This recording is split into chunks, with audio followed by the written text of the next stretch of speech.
اعوذ باللہ من الشیطان الرجیم بسم اللہ الرحمن الرحیم الحمد للہ رب العالمین والصلاة والسلام علی رسولہ الکریم صلی اللہ علیہ وآلہ وسلم رب اشرح لی صدری ویسر لی امری واحلل عقدۃ من لسانی یفقہوا قولی رب زدنی علما رب زدنی علما رب زدنی علما اللہم ربنا زدنا علما۔ اللہ تعالیٰ کے فضل و کرم سے آج ہم قرآن حکیم کی 35ویں سورہ مبارکہ سورہ فاطر شروع کریں گے انشاءاللہ العزیز۔ آپ لوگ ذرا توجہ کیجئے، سورہ فاطر جو ہے یہ مکہ مکرمہ میں نازل ہونے والی صورتوں میں سے ہے۔ قرآن مجید میں اس کا نمبر 35واں ہے۔ 22ویں پارے کے اندر یہ سورہ مبارکہ موجود ہے۔ اس سورہ مبارکہ کے اندر 5 رکوع ہیں اور 45 آیات مبارکہ اس کی ہیں۔ اس سے پہلے جو سورہ مبارکہ ہے سورہ سبا، وہ بھی الحمد سے شروع ہونے والی صورتوں میں سے چوتھے نمبر پہ تھی۔ آپ اس کے اوپر گفتگو سن چکے ہیں۔ اس کی ٹوٹل آیات مبارکہ جو ہیں وہ 54 ہیں۔ آپ کو یاد ہوگا میں نے سورہ سبا کے شروع کے اندر کہا تھا کہ اگر کوئی آدمی جو ہے وہ رات کو قیام کرتا ہے، عشاء کے بعد قیام کر لے یا تہجد کے وقت قیام کر لے 100 آیات مبارکہ کے ساتھ، تو اگر آپ لوگ سورہ سبا کو 1 رکعت میں پڑھ لیں یا 2 رکعتوں میں پڑھ لیں، اسی طرح سورہ فاطر کو آپ 2 رکعتوں میں پڑھ لیں، 4 رکعتوں کے اندر اگر آپ قیام کرتے ہیں تو 54 اور 45 جو ہے اس کو آپ جمع کریں تو یہ کل آیات مبارکہ کتنی بن جائیں گی؟ 99۔ اور سورہ فاتحہ کی آیات مبارکہ اس کے اندر اضافی جمع ہو جائیں گی۔ اگر آپ 2 رکعتوں کے ساتھ قیام کرتے ہیں تو ڈیفینیٹلی پھر وہ 14 آیات مبارکہ جمع ہو جائیں گی، اور اگر 4 رکعتوں کے ساتھ قیام کرتے ہیں تو وہ 28 آیات مبارکہ اس میں جمع ہو جائیں گی۔ یہ سورہ مبارکہ جو ہے یہ الحمد سے شروع ہونے والی صورتوں میں آخری سورہ مبارکہ ہے۔ الحمد سے شروع ہونے والی جو صورتیں ہیں ان میں پہلے نمبر پر سورہ فاتحہ ہے، دوسرے نمبر کے اوپر سورۃ الانعام ہے جو 8ویں پارے میں ہے، تیسرے نمبر کے اوپر سورۃ الکہف ہے جو 15ویں پارے کے اندر ہے، اور چوتھے نمبر پر سورۃ السبا اور 5ویں نمبر پر سورہ فاطر ہے۔ یہ دونوں صورتیں آگے پیچھے ایک ہی جگہ پر موجود ہیں۔ سورہ فاطر کا نمبر 35واں ہے، سبا کا نمبر 34واں ہے۔ سورہ مبارکہ کے اندر جو ہے وہ ذرا میں تھوڑا سا بس، ہم زیادہ نہیں اس کے اندر گفتگو ہم کریں گے کیونکہ اس کے اوپر کافی گفتگو ہماری الحمدللہ پہلے تفصیل کے ساتھ ہو چکی ہے۔ اس سورہ مبارکہ کے پچھلی سورہ مبارکہ کے ساتھ جو ربط ہے وہ ایسے ہی ہے کہ وہاں اللہ رب العزت نے یہ ایمان کے اوپر زور دیا ہے کہ سب سے زیادہ بڑا شکر اس کائنات میں اگر ہے اللہ رب العزت کا تو وہ ہے جو ایمان لے آئے۔ ایمان سب سے بڑا شکر ہے، اور جن قوموں نے، جن افراد نے جو ایمان نہیں لائے اور ان کو اللہ رب العزت نے ناشکری میں شمار کیا ہے، اور ان کی قوم سبا کا خاص طور پر تذکرہ کر کے بتایا ہے کہ وہ کس طرح دنیا کے اندر تباہ ہو گئے اور ان کا نام تک نہیں رہا۔ اگرچہ وہاں سے بہت سارے قبیلے جو ہیں وہ پھر یثرب میں آ کے آباد ہو گئے، کوئی غسان میں آباد ہو گئے، کوئی یمن میں ہی آباد ہو گئے، وہ ایک علیحدہ ایشو ہے کہ ایک حدیث مبارکہ میں آتا ہے حضور صلی اللہ علیہ وسلم نے فرمایا تھا، ایک سوال آپ سے کیا گیا تھا کہ اللہ کے رسول سبا کوئی کسی گاؤں بستی علاقے کا نام ہے یا کسی عورت کا نام ہے؟ تو آپ نے فرمایا کہ نہیں، یہ کسی کا نام نہیں ہے، جو ہے یہ بلکہ یہ سبا نام کا ایک ایسا مرد ہے، افراد میں سے ایک فرد ہے جس کو اللہ تعالیٰ نے 10 بیٹے عطا فرمائے تھے، اور ان سے پھر آگے جو ہے وہ 10 قبیلے بنے، اور اس میں سے 6 جو ہے وہ یمن کے اندر آباد ہو گئے، اور 4 جو ہے وہ دوسری جگہ کے اوپر جا کے جو ہے وہ شام میں آباد ہو گئے۔ تو یہ بہرحال ایک تاریخی واقعہ ہے، لیکن یہ چونکہ رسول اکرم صلی اللہ علیہ وسلم سے سوال ہوا تھا اور اللہ کے رسول صلی اللہ علیہ وسلم نے اس کا جواب دیا ہے، تو اس لیے میں چاہوں گا کہ میں اس کو آپ کے سامنے سبا کے حوالے سے آپ کے سامنے اس کو وہ بالکل اسی طرح بیان کر دوں جس طرح کہ اللہ کے رسول صلی اللہ علیہ وسلم نے ہمارے سامنے اس کو بیان کیا ہے، کیونکہ یہ کویسچن جو ہے یہ کوئی عام تاریخی کتابوں میں تو نہیں آیا، یہ تو حدیث کی کتاب میں آیا ہے۔ اس کو امام ترمذی رحمہ اللہ نے اپنی جامع ترمذی کے اندر اس حدیث مبارکہ کو بیان کیا ہے۔ حضرت فروہ بن مسیع کو غطیفی رضی اللہ تعالیٰ عنہ، یہ نام بھی ذرا صحابہ اکرام میں سے بڑا منفرد قسم کا ہے، ان سے روایت ہے کہ ایک شخص نے عرض کی تھی کہ اللہ کے رسول صلی اللہ علیہ وسلم سبا کے بارے میں بتائیں کہ وہ کسی جگہ کا نام ہے یا عورت کا نام ہے۔ میں آپ کے سامنے حدیث پڑھ دیتا ہوں۔ رسول اللہ صلی اللہ علیہ وسلم نے فرمایا کہ وہ کسی جگہ یا عورت کا نام نہیں ہے، بلکہ یہ عربوں میں سے ایک آدمی کا نام ہے جس کے 10 بیٹے تھے، جن میں سے 6 یمن میں اور 4 شام میں آباد ہو گئے تھے۔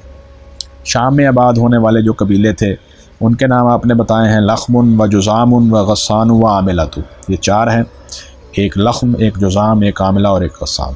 اور یمن میں آباد ہونے والے حضور صلی اللہ علیہ وآلہ وسلم نے فرمایا کہ وہ جو تھے ان کے اندر ایک تو کندہ ہے اور ایک اشعری ہے، ایک ازد ہیں، ایک مزہج ہیں اور ایک انمار ہیں۔ تو اس طرح یہ آپ نے ان کے نام بتائے ہیں۔ یمن میں آباد ہونے والے جو ہیں یہ لوگ تھے۔ اس شخص نے عرض کیا کہ اللہ کے رسول صلی اللہ علیہ وسلم یہ انمار کون ہیں؟ آگے انمار کی پھر اس نے جو ہے وہ ٹائپ پوچھی تو نبی صلی اللہ علیہ وسلم نے فرمایا کہ انمار وہ ہیں جن سے خصم اور بجیلا خاندان تعلق رکھتے ہیں۔ آپ کو یاد ہوگا ایک بڑے مشہور صحابی ہیں حضرت جریر بن عبداللہ البجلی رضی اللہ تعالیٰ عنہ، وہ بھی اسی قبیلے کے تھے۔ تو بہرحال یہ حضور صلی اللہ علیہ وسلم نے سبا کے بارے میں پوری تفصیل بیان کر دی ہے۔ سورہ سبا کے درس میں تو میں بیان نہیں کر سکا تھا، لیکن سورہ سبا کا چونکہ فاطر کے ساتھ تعلق ہے اس حوالے سے میں اس کو امام ترمذی رحمہ اللہ نے بیان کیا ہے اور اس کو حسن اور غریب قرار دیا ہے۔ یہ حدیث جو ہے اس کو محدثین نے صحیح کہا۔ تو یہاں پر جو ہے وہ ہمیں پتہ چلتا ہے کہ وہ سبا کے اندر جو قبیلے ادھر ادھر منتشر ہو گئے تھے اور وہ وہاں کے جو حکومت بھی ختم ہو گئی اور وہاں پر جو خوشحالی تھی وہ بھی ختم ہو گئی، اس کی اصل وجہ اللہ تعالیٰ نے جو بیان کی ہے وہ کیا ہے؟ وہ ہے کفر، ان کا کفر تھا۔ اچھا، آخر میں اسی سورہ مبارکہ میں اللہ تعالیٰ نے پھر اہل مکہ کو یہ دعوت دی ہے کہ دیکھو اس مسئلے کو سنجیدہ سمجھو، اس مسئلے کو سنجیدہ سمجھو، یہ غیر سنجیدہ مسئلہ نہیں ہے کہ تم جو ہے وہ ہوا میں اڑا دو گے اللہ کے رسول صلی اللہ علیہ وآلہ وسلم کی دعوت کو اور بس مذاق کے اندر اس باتوں کو گزار دو گے۔ ایسی بات نہیں ہے۔ ایک ایک آدمی، دو دو آدمی، تین تین چار چار آدمی بیٹھ کے غور و فکر کرو اور دیکھو کہ وہ جو آدمی جو حضور صلی اللہ علیہ وسلم تمہارے سامنے بات بیان کریں وہ انتہائی سنجیدہ ہے، تمہیں ایک بہت بڑے آنے والے عذاب سے وہ باخبر کر رہے ہیں، اور اگر تم ایمان نہیں لاؤ گے تو پھر تمہارا حال یہ ہوگا کہ کل قیامت والے دن تم وہاں پر کوشش کرو گے، اس وقت تمہاری خواہش ہوگی بہت زیادہ کہ ہم ایمان لے آئیں، لیکن اس وقت پھر تم ایمان نہیں لا سکو گے۔ یہ ہے اس سورہ سبا کا خلاصہ مختصر۔ تو یہ ایمان لانا اس زندگی کے اندر اتنا قیمتی ہے۔ یہ بات سنیے ذرا، میں آپ کے سامنے جو ہے وہ ایک دو اور چیزیں بھی بیان کرتا ہوں۔ اللہ رب العزت نے پوری انسانیت کا نام لے کر یہ بات کہی ہے، بسم اللہ الرحمن الرحیم، والعصر ان الانسان لفی خسر الا الذین آمنوا وعملوا الصالحات وتواصوا بالحق وتواصوا بالصبر۔ آج ہم دنیا کے امتحانوں کے اوپر الحمدللہ اللہ تعالیٰ جو ہے وہ ہمیں دنیا اور آخرت دونوں کی کامیابی نصیب فرمائے، ہم اتنا خوش ہوتے ہیں، لیکن یہاں دیکھیے جہاں اللہ رب العزت نے پوری انسانیت کے بارے میں کہا ہے کہ وہ خسارے میں ہے، نقصان میں ہے، سوائے اس کے کہ جو یہ 4 کام کرے گا، 4 ایمان لائے گا، اعمال صالحہ اختیار کرے گا، وتواصوا بالحق وتواصوا بالصبر۔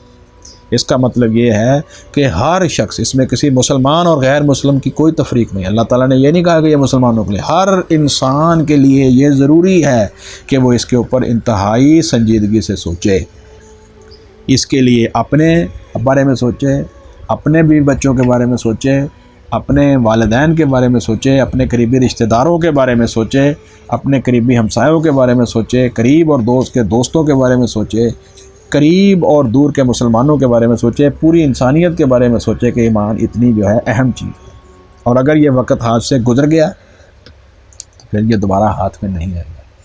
حضرات صحابہ کرام رضوان اللہ علیہم اجمعین کے بارے میں ایک روایت لکھی ہے امام ابن کثیر رحمہ اللہ نے کہ صحابہ کرام جب بھی کسی سفر پہ جاتے یا واپس آتے تو ایک دوسرے کو جب ملتے واپسی کے اوپر تو سلام کرنے کے بعد، سلام دعا کے بعد سب سے پہلے دونوں سورۃ العصر کی تلاوت کرتے، جو آنے والا ہے وہ بھی سورۃ العصر کی تلاوت کرتا ہے اور جو ملنے والا ہے وہ بھی سورۃ العصر کی تلاوت کرتا ہے۔ سمجھ آ رہی کتنی اہمیت ہے؟ یعنی کیا مطلب ہے اس کا؟ مطلب ہے کہ صحابہ کرام رضوان اللہ علیہم اجمعین ایک دوسرے کی یاد دہانی کروا رہے ہیں کہ بھائی یہ 4 کام ہو رہے ہیں کہ نہیں ہو رہے؟ والعصر ان الانسان لفی خسر الا الذین آمنوا وعملوا الصالحات وتواصوا بالحق وتواصوا بالصبر۔ اس کا مطلب ایمان اور اعمال صالحہ کے بعد جب تک کوئی آدمی مال اور جان کے ساتھ عملی جد و جہد میں دین کے اندر جو ہے وہ اپنی حصہ نہیں لیتا، وہ سوچے کہ کیا ان 4 کیٹیگری میں ہوں یا نہیں ہوں۔ اپنا سب سے پہلی چیز کیا چیز ہوتی ہے؟ اس میں ہے اپنی وقت، اپنی صلاحیت، اپنی زبان، اپنا قول، اپنا عمل، اپنے ہاتھ سے، اپنی تحریر، اپنی تقریر میں وہ کس قدر جو ہے وہ دین کو سیکھ رہا ہے اور آگے سکھا رہا ہے۔ ایک بات اس کے لیے پھر وہ کیا اپنی جان اور مال کی قربانی دے رہا ہے، اس میں کیا کچھ نہ کچھ پارٹیسپیشن ضرور کرنے چاہیے۔ مجھے ایک حدیث یاد آ گئی یہاں پر، حضرت معاویہ رضی اللہ تعالیٰ عنہ جب مسلمان سارے ان کی خلافت کے اوپر مجتمع ہو گئے تو شام کے اندر انہوں نے خطبہ ارشاد فرماتے ہوئے یہ بات کہی، جمعہ المبارک کو یا کسی اور کو، مجھے ایک حدیث مبارکہ بھی یاد آئی۔ انہوں نے کہا، لوگوں تم لوگ شاید خیال کرتے ہو کہ جو مالدار ہیں صرف وہی صدقہ دیں، نہیں، ایسا نہیں ہے، جو کمزور ہیں وہ بھی صدقہ دیں، ان کا صدقہ مالداروں کے صدقوں سے زیادہ افضل ہوتا ہے۔ سیدھی سادی بات ہے۔ ایک آدمی 100 روپے میں سے 10 روپے دے رہا ہے، ایک آدمی لاکھ روپے میں سے 1000 روپے دے رہا ہے، اس کا کنٹریبیوشن 1% ہے، اس کا 10% ہے۔ یہ حضرت معاویہ رضی اللہ عنہ نے وہاں کے لوگوں کے اندر یہ محسوس کیا کہ لوگ یہ سمجھتے تھے کہ صرف مالداروں کو ہی جو ہے وہ مال خرچ کرنا چاہیے۔ انہوں نے پھر اس کی توجہ دلائی کہ نہیں، ایسا نہیں ہے۔ ہم نے رسول اللہ صلی اللہ علیہ وسلم کی مجلس میں اور صحابہ کرام رضوان اللہ علیہم اجمعین کو عمل کرتے ہوئے دیکھا ہے، جو کمزور تھا وہ بھی مال خرچ کرتا تھا۔ بلکہ آپ کو پتہ ہی ہوگا کہ جس آدمی کو آپ صدقۃ الفطر دیتے ہیں وہ بھی آگے صدقۃ الفطر دے، ہے مسئلہ کہ نہیں؟ ایک آدمی کمزور ہے، ہم فطرانے کی رقم دیتے ہیں نا، فطرانے کی رقم جو ہے وہ ہم ایک غریب آدمی کو دیتے ہیں جس کے اوپر جو ہے وہ جو زکوٰۃ لینے کا حقدار ہے وہی فطرانے کی رقم لینے کا حقدار ہے۔ زکوٰۃ لینے کا حقدار اپنے جب زکوٰۃ لے گا تو اس میں سے آگے زکوٰۃ نہیں دے گا، اس کو یہ چلو رخصت مل گئی۔ لیکن صدقۃ الفطر ایک ایسی اہمیت والی چیز ہے کہ اللہ کے رسول صلی اللہ علیہ وسلم فرماتے ہیں وہ اپنے خاندان کے لیے، اپنے بیوی بچوں کی طرف سے اس میں سے بھی آگے صدقہ دے۔ یہ نہیں کہا کہ اس کے پاس جو ہے وہ مال اگر تھوڑا ہے۔ تو یہ روایت میں نے آپ کے سامنے اس لیے بیان کی کہ اس سورہ مبارکہ میں اللہ رب العزت نے پہلی سورہ مبارکہ کے اندر ایمان کی بہت ہی زیادہ کیا کہتے ہیں کہ ببانگ دہل ایک دعوت ہے، اور اس کے نقصانات سے آگاہ کیا گیا ہے ایک فرد کو اور ایک شخصیت کو اور ایک قوم کو، اور یہاں پر ایمان کی دعوت کے ساتھ ساتھ اس کی عملی تعبیر بتائی ہے اللہ رب العزت نے کہ اب اعمال صالحہ کون کون سے تم نے اختیار کرنے ہیں کہ اللہ تعالیٰ کا شکر ادا کر سکو۔ اس سورہ مبارکہ کا خلاصہ یہ ہے، ایک بات۔ دوسری بات یہ ہے کہ وہاں کا اگر کسی معاملے کا اجمال ہوگا تو یہاں تفصیل ہوگی۔ یہ آپ جانتے ہیں جب دو صورتیں اکٹھی ہم ایک دوسرے کے مضامین پڑھتے ہیں، ایک جگہ اختصار ہوگا، دوسری جگہ کے اوپر تفصیل ہوگی۔ وہاں ایمان کی طرف جو ہے وہ زیادہ زور ہے، اور یہاں ایمان کے ساتھ ساتھ اعمال صالحہ کی طرف زیادہ زور ہے۔ اور یہاں یہ بھی تفصیل بیان کی گئی ہے کہ اللہ تعالیٰ کا شکر جو ہے وہ کس کس طرح تم ادا کر سکتے ہو، اور اللہ تعالیٰ نے اپنی نعمتوں کی طرف بھی توجہ دلائی ہے۔ اور یہاں ایک سورہ مبارکہ کا خاص منفرد نام ہے فاطر، فاترہ۔ فاطر جو ہے یہ اصل میں لفظ آپ ایک لفظ سنیے، ایک لفظ ہوتا ہے خالق۔ آپ نے سنا ہے اللہ تعالیٰ جو ہے وہ ہر چیز کا خالق ہے، لیکن خالق ہونا اس سے بالا تر چیز فاطر ہونا ہے۔ میں آپ کو ایک مثال دے کے سمجھاتا ہوں۔ آپ نے سورۃ اخلاص جو ہے اس کو بہت دفعہ پڑھا ہے، بسم اللہ الرحمن الرحیم، قل هو اللہ احد۔ آپ کہہ دیجئے کہ اللہ تعالیٰ احد ہے، یکتا ہے۔ ایک ہے واحد، ایک ہے احد۔ فرق کیا ہے؟ واحد ایک، لیکن ضروری نہیں ہے کہ اس جیسی اور چیزیں نہ ہوں۔ مثلا میں یہ کہتا ہوں یہ ایک پینسل ہے، یہ ایک درخت ہے، تو وہ درخت واحد ہے، لیکن وہ احد نہیں ہے، اس لیے کہ اور اس طرح کے اور درخت بھی ہیں، اس طرح کے اور پینسلیں بھی ہیں۔ سمجھ آئیے آپ کو بات؟ تو ہر جو چیز واحد ہو ضروری نہیں وہ احد ہو، لیکن ہر چیز جو احد ہوتی ہے وہ لازماً واحد ہوتی ہے۔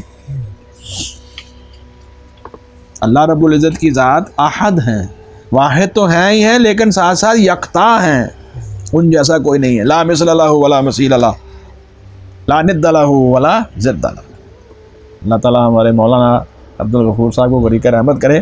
ہم جمعے کے خطبات ان کے پیچھے سنتے رہے ہیں، الحمدللہ وہ ہر خطبے میں یہ کہتے تھے، لا مثل لہ ولا مثیل لہ، لا ضد لہ ولا ند لہ۔ یہ ہے اللہ کے رسول، اللہ رب العزت کی یعنی احد ہونے کی اتنی بڑی تعریف جو اس میں موجود ہے شاید ہی ہو کسی اور۔ اشہد ان لا الہ الا اللہ وحدہ لا شریک لہ، لا مثل لہ ولا مثیل لہ، لا ضد لہ ولا ند لہ۔ کیوں جی؟ احد. بالکل آپ اسی طرح یہیں پر آ جائیے. اللہ تعالیٰ کی تخلیق جب سے اللہ تعالیٰ نے یہ کائنات بنائی ہے وہ جاری ہے. انسان پیدا ہو رہے ہیں نئے سے، ہر سال آپ دیکھتے ہیں فصلیں ختم ہو جاتی پھر نئے سال پیدا ہو رہی ہیں، بلکہ نئی سے نئی گلیکسیز پیدا ہو رہی ہیں. یہ جو گلیکسیز آپ جانتے ہیں ستارے ہیں بہت بڑے بڑے، کسی زمانے میں وہ پیدا ہوئے ختم ہو گئے، اب نئے پیدا ہونے شروع ہو گئے. یہ تو اللہ تعالیٰ جانتے ہیں کہ کب تک یہ کائنات کے اندر یہ تبدیلیاں آتی رہیں. تو عمل تخلیق تو کبھی بھی ختم نہیں ہوا، لیکن فاتر اس ذات مبارکہ کو، اس ذات عالی کو کہتے ہیں جس نے بغیر کسی نقشے کے ابتدا کی ہو. اس کو بھی کہتے ہیں نا یہ فلاں چیز کا خالق ہے. سمجھ آ گئی بات؟ بالکل اسی الفاظ کی طرح دیکھیے. خالق وہ شخص بھی ہو سکتا ہے جس نے ابتدا کی ہے، اور وہ شخص بھی ہو سکتا ہے جس نے اس کی آگے جو ہے وہ اسی کی تخلیق کو استعمال کیا ہو. لیکن فاتر کون ہے؟ پہلی دفعہ. یہ صرف اور صرف اللہ رب العزت کی صفت عالی ہے. یعنی اس کا مطلب یہ ہے کہ اللہ رب العزت کی ذات عالی جو ہے وہ فاتر اور خالق ہونے کے ساتھ ساتھ فاتر. ایسے خالق بھی کوئی نہیں ہے، کریٹر وہ صرف ایک اللہ وحدہ لا شریک کی خالق ہیں، لیکن ان کی ایک اضافی صفت کیا ہے؟ وہ ساتھ ساتھ فاتر بھی ہے. جب اللہ تعالیٰ کسی چیز کو پیدا کرنے کی ارادہ فرماتے ہیں وہ کسی سے یہ نہیں پوچھتے کہ اب اس کا نقشہ کیسے ہو. اب انسان جو ہے وہ پہلے حضرت آدم علیہ السلام پیدا ہو گئے، انہی سے حضرت حوا علیہ السلام کو پیدا کر دیا گیا. پھر ان کی نسل جو ہے وہ رکھ دی گئی سلالہ میں، حقیر پانی میں، اور وہ چل رہی ہے. تو تخلیق تو ہو رہی ہے، لیکن اب یہ تخلیق جو ہے وہ پچھلی تخلیق کے ساتھ اس طرح مماثلت رکھتی ہے، چلتا جا رہا ہے سسٹم. لیکن پہلی دفعہ پیدا کرنا، بغیر کسی نقشے کے پیدا کرنا، بغیر کسی رہنمائی کے پیدا کرنا، بغیر کسی امداد کے پیدا کرنا، اس کا تذکرہ اللہ تعالیٰ نے کیا ہے سورہ کہف کے اندر کہ جن کو تم پوج رہے ہو کیا ان شیاطین کو اور ان کے ساتھیوں کو اور ان کے چیلوں اور کیا کہتے ہیں ان کے جتنے حواری ہیں، مددگار ہیں، جو تمہارے معبودان باطلہ ہیں، کیا ہم ان سے مدد لیں گے؟ افتتخذونہ وذریتہ اولیاء من دونہ فہم لکم عدو. وہاں ہے نہیں سورہ کہف کے اندر، اس آیت مبارکہ کے اندر بھی اللہ تعالیٰ اس بات کو دہرائیں گے، اسی صورت کے اندر بھی دہرائیں گے کہ شیطان اور شیطان کی جتنے بھی آگے اس کی نسل ہے وہ تمہارے دشمن ہیں، ان کو دشمن سمجھو. وہاں بھی یہ کہا کیا تم مجھے چھوڑ کر شیطان اور شیطان کے پیروکاروں کو اپنا معبود بنا رہے ہو، ان کی پیروی کر رہے ہو، حالانکہ وہ تمہارے دشمن ہیں. پھر اللہ رب العزت نے فرمایا کہ میں نے تو ان سے کبھی مدد نہیں لی تھی جیسے میں نے زمین اور آسمان کو پیدا کیا تھا، تو اب تم ان کو میرے ساتھ شریک کر رہے ہو. بات سمجھ آئی؟ تو فاتر کے اندر یہ ایک اضافی صفت ہے کہ ایسی تخلیق جو پہلی دفعہ کی جائے. حضرت عبداللہ ابن عباس رضی اللہ تعالیٰ عنہ کہتے ہیں کہ مجھے فاتر کے لفظ کے اوپر شرح صدر نہیں تھا. کئی دفعہ میں نے اس لفظ کے اوپر سوچا کہ اس کا کیا گہرا مطلب ہو سکتا ہے. تو ایک دفعہ دو دیہاتی ایک مقدمہ لے کر آئے، جھگڑا یہ تھا کہ ان کا آپس میں کنویں کی ملکیت کے اوپر جھگڑا تھا. میرے پاس جھگڑا آ گیا، ان کے پاس آیا، آپس میں وہ گفتگو کر رہے ہیں.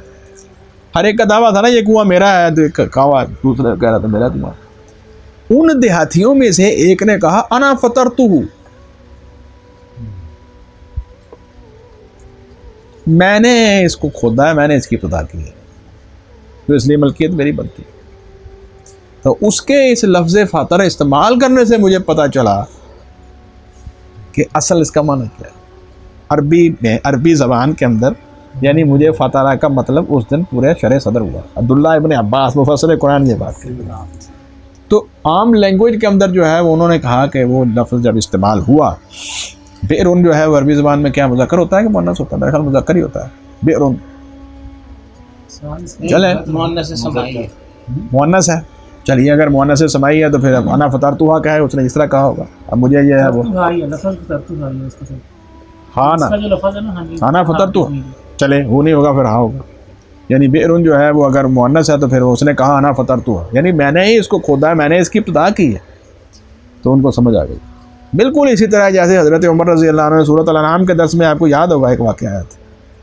سورۃ الانعام کی آیات مبارکہ کے اندر ایک واقعہ آیا تھا کہ حضرت عمر رضی اللہ عنہ فرماتے تھے کہ اس آیت کے بارے میں مجھے سمجھ نہیں آئی، تو ایک دیہاتی مجھے ملنے کے لیے آیا تو میں نے اسے سوال کیا کہ وہ وہاں پر لفظ ہے حرجن، حرج کا لفظ ہوتا تھا، تو اس نے کہا کہ امیر المومنین اس درخت کو جو درختوں کے جھنڈ کے اندر پھنسا ہوا ہو اور وہاں روشنی نہ پہنچے اس کو ہم کہتے ہیں۔ تو آپ نے فرمایا مجھے سمجھ آ گئی ہے، اس کا مطلب یہ کافر اور منافق کا وہ دل ہے جہاں ہدایت کی روشنی نہیں پہنچتی۔ تو بعض دفعہ الفاظ کا استعمال ایک کامن آدمی، ایک عام آدمی اس طرح خوبصورت طریقے سے کرتا ہے کہ آدمی کو سمجھ آ جاتا ہے۔ تو اب اس سورہ مبارکہ کو ہم شروع کرتے ہیں۔ اعوذ باللہ من الشیطان الرجیم، بسم اللہ الرحمن الرحیم۔ الحمدللہ فاطر السماوات والارض، تمام تعریفیں اللہ ہی کے لیے ہیں۔ کیوں؟ فاطر السماوات والارض، جو پہلی دفعہ بغیر کسی بھی نقشے کے اس کو پیدا کرنے والا ہے آسمانوں و زمینوں کا۔ پھر اگلی بات جو بڑی اہم ہے، جاعل الملائکۃ رسلا، اور بنانے والا ہے فرشتوں کو قاصد، اپنے رسول۔ آپ کو یہ ذہن میں رکھنا چاہیے، اللہ رب العزت نے یہ قاعدہ یاد رکھیے ڈاکٹر صاحب، اللہ رب العزت نے تمام انسانوں کی رہنمائی کے لیے انبیاء اور رسولوں کا سلسلہ جو ہے وہ جاری کیا ہے انسانوں میں، لیکن اللہ کی سنت یہ ہے، اللہ کا طریقہ یہ ہے کہ وہ سب کی طرف وحی نہیں کرتے، اللہ اپنے بندوں میں سے کچھ بندوں کو چن لیتے ہیں۔ اسی طرح ہی اللہ رب العزت اپنے فرشتوں میں سے بھی کچھ فرشتوں کو چن لیتے ہیں۔ دیکھیں فرشتوں کے کام جو ہے وہ انشاءاللہ العزیز، جیسے ہی ہماری سورہ یاسین شروع ہو گئی تو میں پھر حروف مقطعات پر دوبارہ بحث کروں گا اور پھر بتاؤں گا آپ کو انشاءاللہ۔ یہ درس یاد رکھیے گا، بڑا امپورٹنٹ ہوگا کہ کہاں کہاں اللہ رب العزت نے قسمیں کھائی ہیں۔ تو ان قسموں کے اندر جب ہم فرشتوں کی قسموں کا تذکرہ کریں گے تو پھر ہمیں پتہ چل جائے گا کہ فرشتوں کو کون کون سی ذمہ داریاں اللہ تعالیٰ دیتے ہیں۔ وہ بھی مختلف ذمہ داریاں نبھا رہے ہیں، لیکن ان میں سب سے بڑی ایک ذمہ داری کیا ہے؟ رسالت کی ذمہ داری ہے۔ تو اللہ تعالیٰ اپنے فرشتوں میں سے بھی کچھ کو ایز اے رسول چن لیتے ہیں جو اللہ کے طرف سے وحی لے کر آتے ہیں اللہ کے انبیاء کی طرف۔ سمجھ آئی کہ نہیں؟ یہ بات ذہن میں رکھیے۔ اور اس قاعدے کو کہاں بیان کیا گیا ہے جناب طاہر بٹ صاحب، مولانا طاہر بٹ صاحب؟ یہ قاعدہ اللہ تعالیٰ نے سورۃ الحج کے اندر بیان کیا ہے۔ اللہ یستفی من الملائکۃ رسلا، اللہ یستفی من الملائکۃ رسلا ومن الناس، اللہ تعالیٰ انسانوں میں سے اور فرشتوں میں سے اپنے رسول چن لیتا ہے۔ یہ قاعدہ وہاں بیان ہو چکا ہے سورۃ الحج کے تذکرے میں۔ جاعل الملائکۃ رسلا، اور بنانے والا ہے فرشتوں کو قاصد، انگلی رکھیے گا سارے لوگ، الی اجنحۃ، جو پروں والے ہیں۔ یہ خاص طور پر پروں کا تذکرہ کیوں کیا گیا ہے؟ اس لیے کیا گیا ہے کہ اللہ تعالیٰ اپنی تخلیق کے بارے میں بتا رہے ہیں کہ اللہ تعالیٰ کی جو تخلیق ہے وہ ہمیشہ سے، جیسے کیونکہ وہ خالق ہے، جاری ہے اور جاری رہے گی، اس بنا پر اس کی ہی تعریف ہے، تمام تعریفیں اسی کے لیے ہیں، اسی ہی کا شکر ہے، اسی پر ہی مان لایا جائے گا، اسی کی بات مانی جائے گی۔ یہ سارا الحمد کے اندر شامل ہے۔ الی اجنحۃ، جو پروں والے ہیں، مثنا، دو دو، و ثلاثہ، اور تین تین، و رباع، اور چار چار، یعنی دو دو پروں والے بھی ہیں، تین تین پروں والے بھی ہیں، چار چار پروں والے بھی ہیں۔ لیکن اللہ رب العزت فرماتے ہیں یزید فی الخلق ما یشاء، اللہ زیادہ کرتا ہے اپنی تخلیق کے اندر، پیدائش کے اندر، جو وہ چاہتا ہے، جو وہ چاہتا ہے۔ اس کا مطلب یہ ہے کہ زیادہ پروں والے فرشتے بھی موجود ہیں۔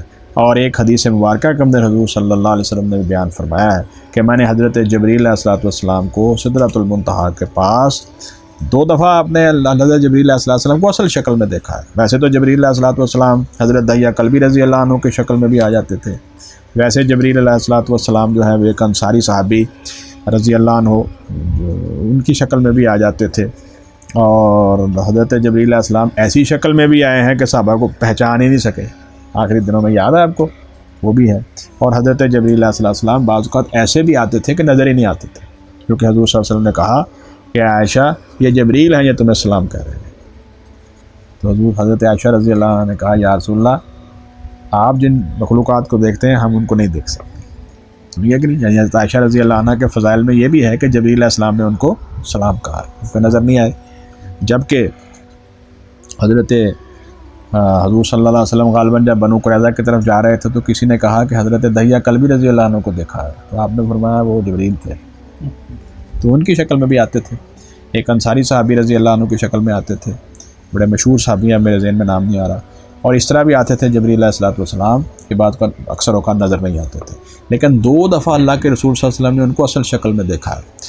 قرآن مجید کے اندر اس کا تذکرہ زمین کے اوپر بھی آپ نے دیکھا ہے اصل شکل میں، مکہ مکرمہ میں، یہ اس کا تذکرہ 30ویں پارے میں ہے، اور سدرۃ المنتہا کے اندر کے پاس جو دیکھا اس کا تذکرہ 27ویں پارے میں، بلکہ وہاں دونوں دفعہ ہی دونوں تذکرہ اکٹھا ہی ہے۔ 30ویں پارے کے اندر جبریل علیہ السلام کو اصل شکل میں دیکھنے کا تذکرہ جو ہے وہ زمین پر موجود ہے، زمین پر جو آپ نے مکہ مکرمہ میں اصل شکل میں دیکھا ہے، اور جو اللہ کے رسول صلی اللہ علیہ وسلم نے آسمان میں اور زمین دونوں جگہ پہ دیکھا ہے، یعنی مکہ مکرمہ میں بھی اور سدرۃ المنتہا میں بھی، اس کا تذکرہ 27ویں پارے سورۃ النجم میں ہے۔ اور آپ نے فرمایا کہ ان کے 600 پر تھے، اور ہر دو پروں کے درمیان اتنا فاصلہ تھا جتنا مشرق اور مغرب کا فاصلہ تھا۔ اللہ اکبر، جبریل علیہ السلام کو اللہ تعالیٰ نے اتنی بڑی جو ہے وہ ساخت اور حیت عطا فرمائی ہے۔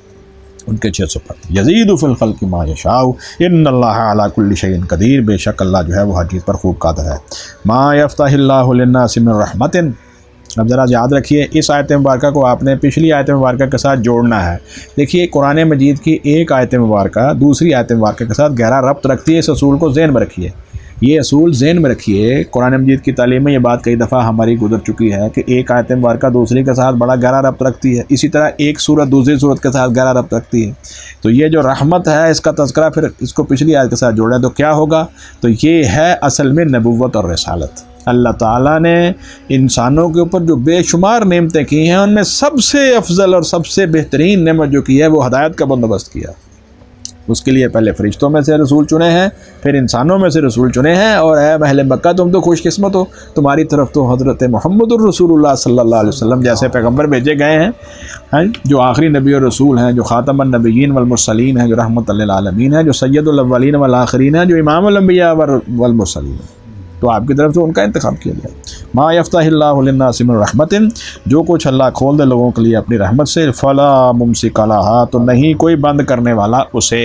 یہی دعا کرنی چاہیے کہ اللہ تعالیٰ نے جو ہدایت کے لیے جو رہنمائی ہمیں فرمائی ہے، اللہ تعالیٰ اس رحمت سے ہمیں مستفید فرمائے، ہمیں ہی نہیں بلکہ پوری انسانیت کو مستفید فرمائے کہ وہ مسلمان ہو جائیں اور کامیاب ہو جائیں۔ باقی اس رحمت سے مراد اللہ تعالیٰ کے رزق کے تمام جتنے بھی ہیں، رزق کے جتنی بھی شکلیں اور ذرائع ہیں وہ سارے اس میں شامل ہیں۔ وما یمسک، اور جو بند وہ بند کر دے، فلا مرسل لہ، تو کوئی بھیجنے اور کھولنے والا نہیں ہے اسے، من بعد ہی، اس کے بعد۔ یہ وہ عقیدہ ہے، اللہ اکبر اللہ اکبر، کہ جس کو قرآن مجید نے ایک اور جگہ پر بھی اس طرح بیان کیا ہے، وَإِن يَمْسَسْكَ اللَّهُ بِضُرٍّ فَلَا كَاشِفَ لَهُ إِلَّا هُوَ وَإِن يُرِدْكَ بِخَيْرٍ فَلَا رَادَّ لِفَضْلِهِ، ہے یہ بات کہ نہیں؟ کوئی جو ہے وہ اللہ تعالیٰ کے علاوہ تمہاری مصیبت کو ٹال نہیں سکتا، اور اگر اللہ تعالیٰ تمہیں کوئی فضل عطا کرنے کا ارادہ کر لیں تو کوئی اس کو جو ہے وہ تم سے دور نہیں کر سکے، وہ آپ کو مل کے رہے گا۔ یہی وہ عقیدہ ہے جس کے بارے میں حضور صلی اللہ علیہ وسلم ہر فرضی نماز کے بعد لوگوں کو سکھاتے تھے یہ کلمات۔ خاص طور پر خط لکھا حضرت معاویہ رضی اللہ عنہ نے حضرت مغیرہ بن شعبہ رضی اللہ عنہ کو، جو رسول اللہ صلی اللہ علیہ وسلم کلمات پڑھتے تھے اور آپ نے سنے ہیں نماز کے بعد، مجھے بھی لکھ کے بھیجیے، تو انہوں نے یہی حدیث لکھ کے بھیجی تھی کہ اللہ کے رسول فرضوں کے بعد پڑھتے تھے، لا الہ الا اللہ وحدہ لا شریک لہ لہ الملک ولہ الحمد وہو علی کل شیء قدیر، اللہم لا مانع لما اعطیت ولا معطی لما منعت ولا ينفع ذا الجد منک الجد۔ اگر کسی بندے کو حقیقتاً یہ سمجھ آ جائے ان جملوں کی جو ہے وہ کیا کہتے ہیں اہمیت، تو لا الہ الا اللہ کا صحیح مفہوم اس کو سمجھ آ جائے گا، اور میں سمجھتا ہوں وہ کسی غیر اللہ کو کبھی پکارے گا ہی نہیں، کسی سے امید نہیں رکھے گا۔